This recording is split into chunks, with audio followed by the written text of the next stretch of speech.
Hello students, आज मैं आपके लिए बहुत एक कंसेप्ट लेके आया हूँ। बहुत इंटरेस्टिंग कंसेप्ट है कंपोनेंट एंड डिविडेंडो का, जो हर एक एग्जाम में आता है। CHSL का हो, CGL का, CPO का, JEE का, यहाँ तक कि UPSC CDS के अंदर भी कंपोनेंट एंड डिविडेंडो के रिलेटेड क्वेश्चंस पूछे जाते हैं। तो देखो भी आज हम करेंगे, इसको समझेंगे। पहले कॉन्सेप्ट को समझेंगे, फिर क्वेश्चन को कैसे करेंगे वो देखेंगे। तो देखो भी कॉम्पोनेंटो क्या होता है। कॉम्पोनेंटो ये क्या है, एक रेशियो की टाइप है कॉम्पोनेंटो। एक होता है डिविडेंडो। डिविडेंडो मान के चलो कोई भी दो फ्रैक्शन इक्वल है, दो फ्रैक्शन इक्वल है, ए बी जो है वो सी डी के इक्वल है। ठीक है अभी दो फ्रैक्शन एक दूसरे के इक्वल है, तब कंपोनेंट को कैसे अप्लाई करेंगे वो देखो। तो दोनों साइड क्या करो भी, दोनों साइड +1 कर दो। कोई फर्क पड़ेगा?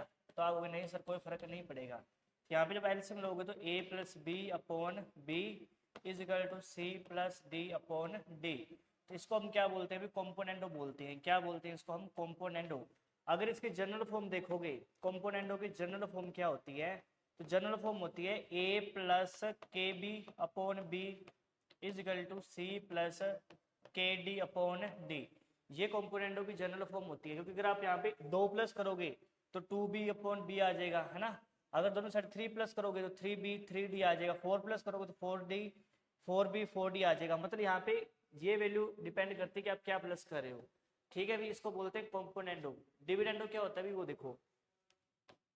डिविडेंड होता है कि मान के दो फ्रैक्शन इक्वल है, A B equal to C D, दो फ्रैक्शन इक्वल है तो दोनों साइड माइनस कर दो, 1 को माइनस कर दो। तो ये मान के चलो a upon B -1 is equal to C upon D -1। तो एलसीएम लोगे तो a upon a minus B upon B is equal to C minus D upon D. तो ये जो फॉर्म है ये आपकी डिविडेंडो कहलाती है। क्या कहलाती है अभी? डिविडेंडो। अगर आप 2 माइनस करते हो दोनों साइड तो यहाँ पे 2b 2d आ जाएगा। 3 माइनस करोगे तो 3b 3d आ जाएगा। तो इसकी जनरल फॉर्म क्या होगी? इसकी जनरल फॉर्म होगी a minus K B upon B is equal to C minus K D upon D. ठीक है स्टूडेंट्स, ये कॉम्पोनेंटो है, ये हमारा डिविडेंडो है, ये इन दोनों की जनरल फॉर्म है। तो हम सीखना है कॉम्पोनेंटो एंड डिविडेंडो क्या होता है।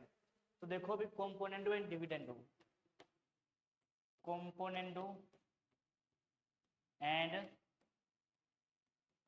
Dividendo, dividendo. तो अगर आप ध्यान से समझो तो ये कॉम्पोनेंटो है, ये डिविडेंडो है। इसको इक्वेशन 1 का नाम दे दो, इसको इक्वेशन 2 का नाम दे दो। अगर इन दोनों को आप डिवाइड करते हो, इसको और इसको डिवाइड करते हो तो क्या रिजल्ट आएगा?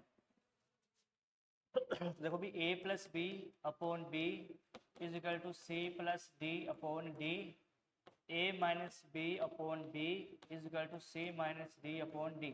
अगर आप इन दोनों को डिवाइड करते हो तो क्या रिजल्ट आता है? अभी b से b कैंसिल हो जाएगा, तो a plus B upon a minus B is equal to d से d कैंसिल हो जाएगा, तो c plus D upon c minus D.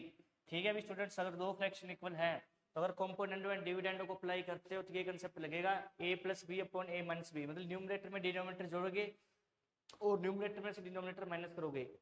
Numerator में डिनोमिनेटर जोड़ोगे, न्यूमरेटर में से डिनोमिनेटर माइनस करोगे। रट लो इस चीज को, बहुत ही इंटरेस्टिंग चीज है, बहुत ही इंपॉर्टेंट चीज है। बड़े बड़े अलजेब्रा के जो खतरनाक क्वेश्चन होते हैं ना, बड़े बड़े, वो क्वेश्चन इससे सोल्व हो जाएंगे कॉम्पोनेंटो एंड डिविडेंडो से। ठीक है अभी अब देखो इस सवाल कैसे करेंगे। सीजीएल प्री का सवाल है ये।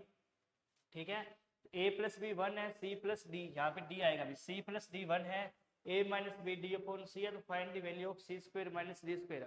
तो करोगे क्या अभी? a प्लस बी और a माइनस बी को क्या कर दो? डिवाइड। a प्लस बी को और a माइनस बी को डिवाइड कर दो। a प्लस बी की वैल्यू 1 है और a माइनस बी की वैल्यू d अपॉन सी है, तो रेसिप्रोकल होकर ऊपर चला जाएगा तो c अपॉन डी हो जाएगा। क्लियर है अभी? अब हम यहाँ पे करेंगे क्या, यहाँ पे लगाएंगे कॉम्पोनेंटो एंड डिविडेंडो। तो कॉम्पोनेंटो डिविडेंडो क्या कहता है अभी?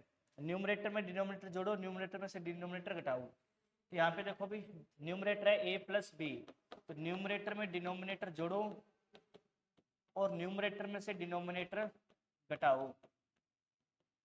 ऐसे यहाँ पे न्यूमरेटर में डिनोमिनेटर जोड़ो, न्यूमरेटर में से डिनोमिनेटर घटाओ।